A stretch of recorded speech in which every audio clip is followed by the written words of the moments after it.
Good morning. How's everybody doing? Tuesday morning. Excited to be with you. And want to continue a little bit about our conversation about planning your week and planning your days and effective planning strategies and ideas that I've picked up sort of along the way. And hopefully yesterday's blog was helpful to you. I know a few of you had troubles, didn't post right or something like that. I'm new at this. Please forgive me. In any event, two big concepts I want to talk about today are Pareto's Law and Parkinson's Law.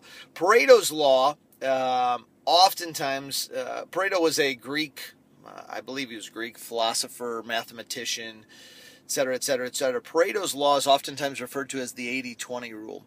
And so what that law suggests is that in business and in life that most things can be broken down into a ratio of 80 and 20. What that means is, let me give you some examples. 20% of your clients produce 80% of your business revenues. 20% of your clients produce 80% of your complaints. 20% of your products produce 80% of your revenues. And conversely, 80% of your, say, salespeople, for example, produce only 20% of your results, while 20% of your salespeople produce the other 80% of results. And it's not a hard and fast rule, but it's a good way of looking at things, looking at business, especially as you're trying to create leverage. It does, as I've looked at many different areas of my life and business, seems to ring true.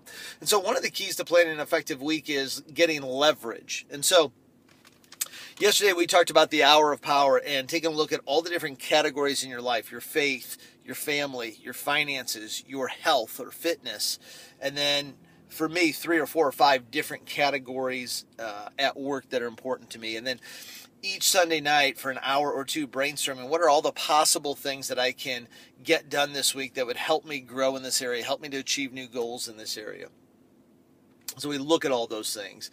Then Pareto's Law, if we understand that to be true, what we're looking for is, what are the 20%, what are the 2 or 3 items in each category that I can do that would give me the most dramatic results, that would give me the most amount of results over the coming week. And so part of Pareto's Law is understanding the 80% of the things that are only going to contribute to 20% of our success and getting rid of those things. Literally eliminating them from our schedule, delegating them if we feel like they absolutely positively need to be done. But really asking ourselves the tough questions. Is it worth the time and energy to expend or to make sure that this gets done for me or for others? Is it really going to have that dramatic of an impact? And there's some things that we sort of get addicted to doing, that we like to do or that we think are important to do, and we really ask tough questions that are not near as important to do as maybe we've given them value in the past. So that's a little bit about Pareto's Law. You want to look at your schedule and only engage in those activities really that are those 20% activities, those that are going to produce 80% or more of the results that are necessary. Second thing is Parkinson's Law. This one's a little bit more tricky. Parkinson's Law suggests that a task, a project will grow in importance in your mind, and the amount of time that we spend on it will grow as we allow it to. In other words, one of the challenges with to-do lists, and we talked a little bit about this yesterday, is that when we have something on our to-do list, we may spend more time than is necessary working on that specific task. There's a famous author and leader, really, in the 70s and 80s by the name of Peter Drucker. Matter of fact, over at the Claremont colleges, they have the Drucker School of Management over there. And one of the things that he said that I really disagree with, he said that he's known for saying, if a job is worth doing, it's worth doing well. And I would argue that point. I think there's a whole bunch of things that we need to do on a weekly basis or on a daily basis that just need to get done. And they just need to get done to an acceptable level. They don't have to be done well at all. And so it's important to understand that, because you may be able to spend a half an hour getting something done to an acceptable level, but then you could spend another 30 minutes increasing the quality of that by 10%. And so 2 big questions show up then for you. Number one, was it necessary for that particular project or task to be done 10% better? Was that even necessary?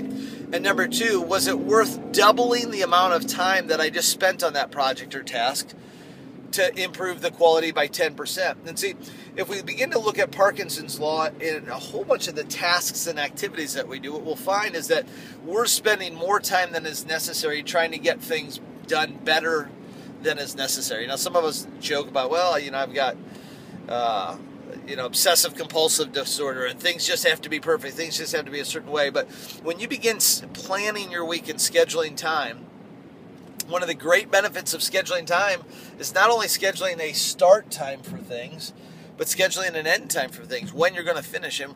And when you've got a limited amount of time to finish a project, what it oftentimes allows you to do is to get it done to an acceptable standard, to get it done to a certain level that is acceptable, and not to waste any additional time doing that.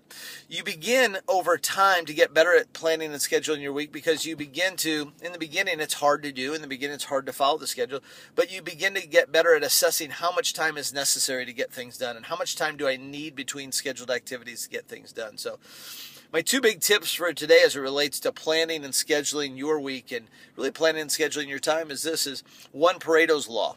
Begin to look at all the different things we could get done over the course of the week, and what are the 20% of things that I absolutely must get done this week that are going to contribute to 80% of the bottom line, 80% of the revenues, 80% of the results. And then number two, Parkinson's law, understanding that a job will grow in significance or perceived value or perceived importance when I spend more and more time doing it. It doesn't actually make that task or project more important.